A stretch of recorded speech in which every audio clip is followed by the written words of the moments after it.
बसा एक छोटा सा गांव था, नयापुर। वहीं रहता था 12 साल का एक जिज्ञासु लड़का, आरव। वह आम बच्चों से थोड़ा अलग था। जहां और बच्चे क्रिकेट, पतंग या वीडियो गेम में खोए रहते, वहीं आरव घड़ियों, पुराने यंत्रों और वैज्ञानिक किताबों में डूबा रहता। उसके सबसे अच्छे दोस्त थे उसके दादाजी, जो कभी वैज्ञानिक थे। उनका पुराना कमरा आज भी पुरानी किताबों, नक्शों और टूटे हुए यंत्रों से भरा था। आरव को वहां जाना बहुत अच्छा लगता था। एक दिन बारिश हो रही थी और स्कूल बंद था। आरव घर में अकेला था। दादाजी की अलमारी की पिछली दीवार में उसने एक छुपा हुआ दरवाजा देखा, धूल से भरा, जंग लगा हैंडल। उसे जैसे ही उसने खोला, वह धीमे धीमे नीचे गया और वहां उसे मिला एक चमकदार सुनहरी घड़ी, जो अचानक टिक टिक टिक टिक करने लगी। मुझे मत छूना, एक आवाज गूंजी। आरव चौंक गया। क कौन? उसने पूछा। मैं हूँ टाइमन, समय की रक्षक घड़ी। घड़ी बोली। टाइमन ने बताया कि वह एक जादुई घड़ी है जो समय के दरवाजों की चाबी है। वह दादाजी ने बनाई थी, लेकिन किसी कारणवश वह उसे बंद करके तहखाने में छुपा गए। दुनिया में समय बिगड़ रहा है आरव, टाइमन ने कहा। एक राक्षस, कालभक्ष, समय को निगल रहा है। अगर हमने उसे नहीं रोका तो न कोई भूत रहेगा न भविष्य। आरव ने तय किया, वो मदद करेगा। लेकिन कैसे? तुम्हें 3 दरवाजों से गुजरना होगा, भूतकाल, वर्तमान और भविष्य के दरवाजे। हर दरवाजे पर एक चुनौती है, एक सीख है और एक तत्व जो कालभक्ष को हराने के लिए जरूरी है। टाइमन ने चमकते हुए चक्र से एक दरवाजा खोला। आरव उसके भीतर गया और खुद को 1970 के गांव में पाया। ये कहाँ हूं मैं? वहां उसने एक छोटा लड़का देखा, वही मुस्कान, वही बाल। वो उसके दादाजी थे, बचपन में। आरव देखता है कि दादाजी स्कूल में कुछ गलत करते हैं और सब उन्हें डांटते हैं। लेकिन एक बूढ़े शिक्षक उन्हें समझाते हैं, गलती कोई पाप नहीं, उससे सीखना कला है। आरव समझता है कि अतीत को बदलना नहीं चाहिए, सिर्फ उससे सीखना चाहिए। वहां उसे पहला तत्व मिला, सहनशीलता की रेत। जैसे ही वह उसे उठाता है, दरवाजा खुलता है। अब टाइमन उसे वर्तमान के ही एक हिस्से में ले जाती है, लेकिन एक वैकल्पिक दुनिया में, जहां आरव के दोस्त परेशानी में है। एक दोस्त पेड़ से गिर गया है, दूसरा डूब रहा है, लेकिन वहां कोई मदद नहीं करता। सब मोबाइल में लगे हैं। आरव दौड़ता है, सबको बचाता है। टाइमन पूछती है, क्या तुम जानते हो तुमने क्या किया? मैंने दोस्ती निभाई। नहीं, वह मुस्कुराई। तुमने हिम्मत दिखाई और एकता की ताकत सिखाई। वहां उसे दूसरा तत्व मिला, हिम्मत की लौ। अब आरव जाता है भविष्य में, एक उजड़ा संसार, जहां कोई घड़ी नहीं चल रही, सूरज नहीं निकलता और सब कुछ ठहरा हुआ है। वहां रहता है कालभक्ष, अंधेरे में गूंजती उसकी हंसी, जैसे समय को चबा रही हो। मैं समय हूं, मैं अनंत हूं, तुम कौन होते हो मुझे रोकने वाले? आरव डरता है, लेकिन अपनी जेब से निकालता है तीसरा तत्व, ज्ञान का पत्थर, जो उसे टाइमन ने उसी दौरान दिया था, जब वो अपने दादाजी की किताबों से सच्चाई जानता है। वो तीनों तत्वों को मिलाकर बनाता है कालबिंदु, एक शक्ति जो समय को स्थिर कर सकती है। भयंकर लड़ाई होती है।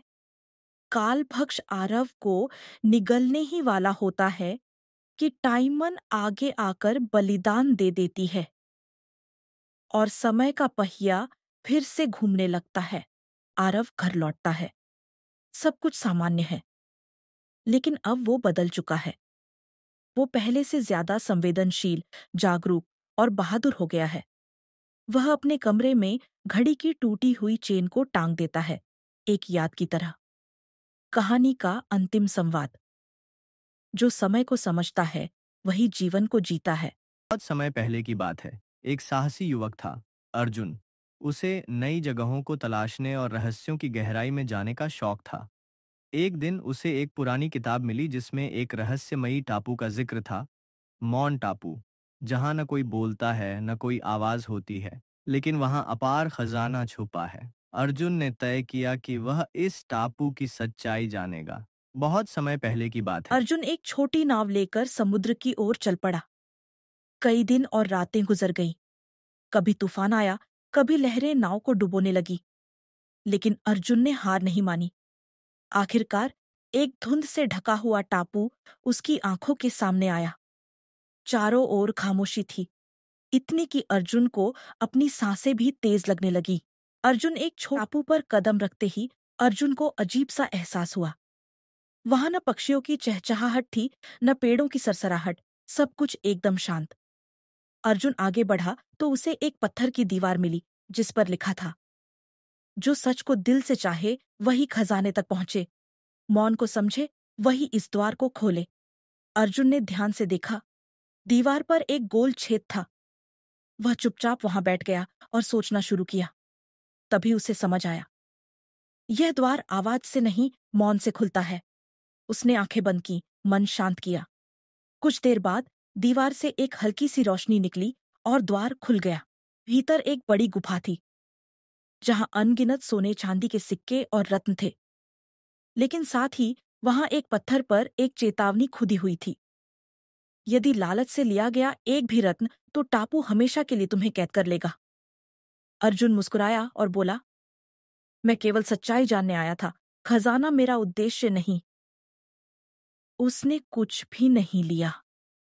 जैसे ही उसने गुफा से बाहर कदम रखा, टापू हिलने लगा और धीरे धीरे समंदर में समा गया। अर्जुन अपनी नाव पर लौट आया। गांव लौटकर अर्जुन ने लोगों को सब बताया, लेकिन वहां कोई भी सबूत नहीं था। न टापू, न खजाना। लोग हंसे, मगर कुछ ने उसे गंभीरता से लिया। अर्जुन ने सबक सीखा। हर खजाना जरूरी नहीं कि सोने का हो। कभी कभी सच्चाई और अनुभव ही सबसे बड़ा खजाना होते हैं। सीख, कभी कभी मौन में भी सबसे गहरे रहस्य छिपे होते हैं। जो दिल से खोजे वही उन्हें पा सकता है। में पहले की बात है। एक घना सुंदर जंगल था, पेड़ों से भरा, रंग बिरंगे पक्षियों की चहचहाहट से गूंजता और झरनों से कल कल करता। इस जंगल में हर साल एक चमत्कार होता था। जैसे ही गर्मियां समाप्त होती, एक नीला पक्षी, नीलकंठ, आसमान में उड़ता और अपनी मधुर आवाज में एक विशेष गीत गाता। उसकी पुकार सुनकर बादल उमड़ते घुमड़ते, बिजली चमकती और फिर धरती पर पहली बूंद गिरती। जंगल जानता था, नीलकंठ गाएगा तब बारिश आएगी। लेकिन इस बार सब अलग था। गर्मी आई, हवा रुकी और नीलकंठ नहीं आया।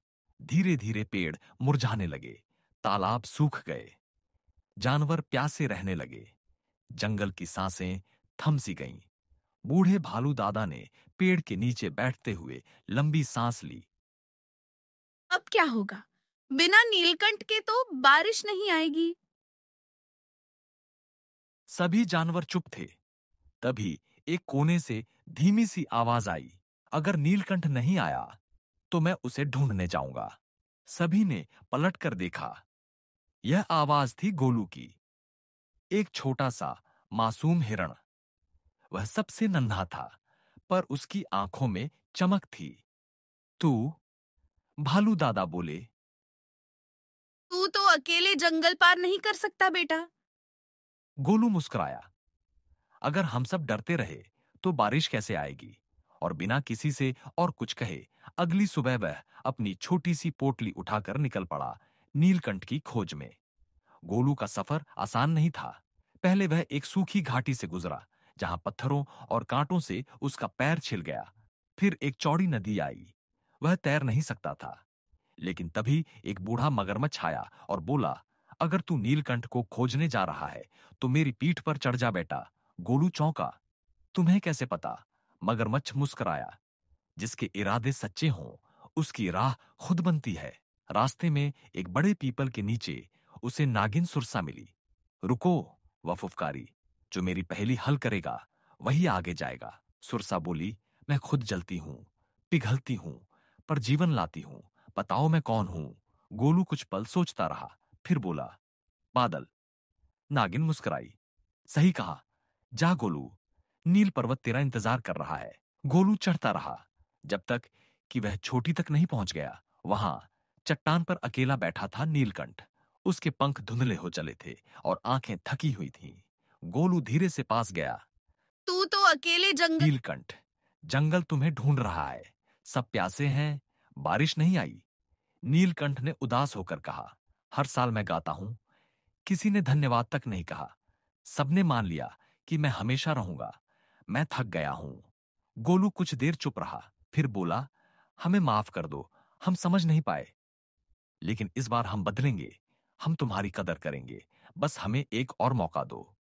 नीलकंठ उसकी आंखों में देखता रहा और फिर धीरे से बोला, तू छोटा है लेकिन तेरा दिल बहुत बड़ा है गोलू, चलो बारिश को जगाते हैं। नीलकंठ आसमान में उड़ता है, उसकी आवाज गूंजती है, उसकी पुकार से बादल जागते हैं। दूर दूर तक काले बादल दौड़ पड़ते हैं, बिजली चमकती है, हवा तेज चलने लगती है और फिर टप टप टप टप टप झमाझम बारिश। पूरा जंगल भीगता है, पत्ते नाचते हैं, मोर नृत्य करते हैं, तालाबों में पानी भरता है, जानवर एक दूसरे से गले मिलते हैं। गोलू वापस आया, भीगा हुआ, थका हुआ, लेकिन मुस्कराता हुआ। भालू दादा ने उसे गले से लगा लिया। हम भूल गए थे कि सबसे बड़ा काम वही कर सकता है जिसे सब सबसे छोटा समझते हैं। अब हर साल बारिश के साथ साथ गोलू की कहानी भी सुनाई जाती है और नीलकंठ अब वह अकेला नहीं रहता, पूरा जंगल उसका परिवार है। सीख, हिम्मत का आकार नहीं होता और जब दिल में सच्चाई हो तो बादल भी बरस उठते हैं। अर्शी एक पहाड़ी गांव में अपनी माँ के साथ रहता था। हर रात वह अपनी नीली खिड़की से बाहर चांद को देखा करता था, लेकिन उसे सबसे ज्यादा इंतजार होता था उस सफेद पक्षी का। वह पक्षी कुछ अलग था। उसके पंख रुई जैसे थे, आंखों में तारे झिलमिलाते थे और जब वह उड़ता था तो एक हल्की सी रोशनी पीछे छोड़ता था। ये मेरा सपना ले जाने आता है, ऋषि हर रात सोचता। जैसे ही वह सो जाता, वह पक्षी आता और ऋषि के दिल में जो भी सपना होता वह चुपचाप उसे ले जाता और आसमान में छोड़ देता। सुबह ऋषि जब उठता, वह ताजा और खुश होता। अर्श ने सपनों में बहुत कुछ देखा। कभी वो आइसक्रीम का राजा होता, कभी वो बादलों पर चलता। एक दिन उसने एक पुल देखा जो तारों से बना था और एक बार वो एक चॉकलेट का समुद्र पार करता रहा। हर सपना खास था और हर सुबह उसकी आंखों में चमक होती। ये पक्षी मेरे सबसे अच्छे दोस्त जैसा है, आरशी माँ से कहता। माँ मुस्कुराकर कहती, हाँ बेटा, उम्मीद का कोई रूप भी हो सकता है, शायद यही पक्षी है। एक रात सब कुछ शांत था, लेकिन पक्षी नहीं आया। अर्शी खिड़की पर बैठा रहा बहुत देर तक, पर ना कोई परों की सरसराहट, न कोई रोशनी। अगली रात भी और फिर एक और रात।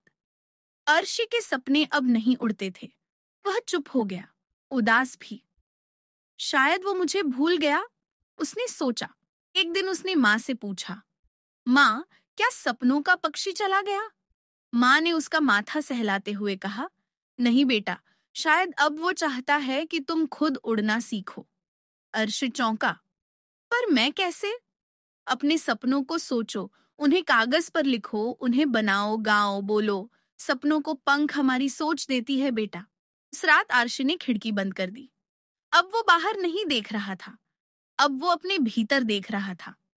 उसने एक सपना सोचा। वो दुनिया का सबसे बड़ा झूला बना रहा था जो चांद तक जाता है। फिर उसने उसे कागज पर बनाया, रंग भरे और कहा, जा, उड़ जा। उसने पहली बार अपनी कल्पना को खुद उड़ाया था। सीख, जब तक कोई और तुम्हारे सपनों को उड़ाता है, वो बस कल्पना होते हैं, लेकिन जब तुम खुद उन्हें उड़ाना सीख जाते हो, वो हकीकत बन जाते हैं। उम्मीद सबसे प्यारा पंख होता है।